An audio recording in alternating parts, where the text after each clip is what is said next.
Akala mo simpleng sigaw, prank o gulo lang? Pwede kang makulong, lalo na kung nakaistorbo ka sa public order. Ito ang hindi mo alam sa Article 153 under the Revised Penal Code. Ang Article 153 of the Revised Penal Code ay proteksyon ng batas para sa katahimikan at kaayusan ng publiko. Hindi lang ito tungkol sa gulo, kundi sa mga kilos na may epekto sa maraming tao. Ibig sabihin, kahit wala kang sinaktan, basta nakagulo ka sa public place o event, pwede kang managot. Ano nga ba ang serious disturbance? Hindi lahat ng ingay kriminal. Ang hinahanap ng batas ay yung disturbance na may impact sa maraming tao, nakakaantala sa normal na takbo ng event o lugar, may tendensing magdulot ng panik, takot o kaguluhan. Halimbawa, sumigaw ka ng may bomba sa mall, kahit biro lang. Pangalawa, nagwala ka sa LRT o terminal. Pangatlo, sinira mo ang flow ng graduation, misa o rally. Hindi ito simpleng istorbo, public disturbance na ito. Bakit nga ba may ganitong batas? Layunin nito na protektahan ang public safety, peaceful assemblies at normal na takbo ng lipunan. Kasi kapag hinayaan ang ganitong gulo, pwedeng mauwi sa riot, panic o mas malaking krimen. Ano nga ba ang iba't ibang level ng paglabag?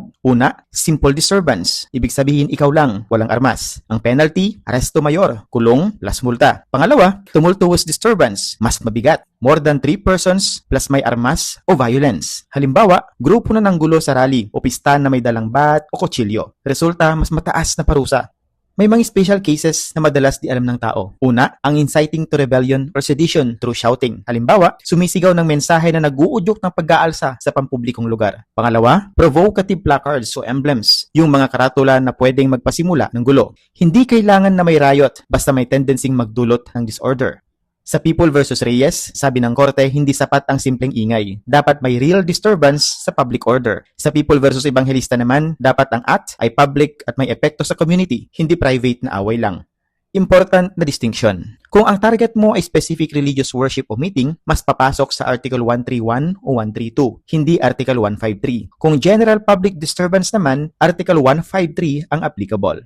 Ihambing natin sa real-life comparison. Nag-away kayo ng kapitbahay, private lang. Hindi agad Article 153 yan.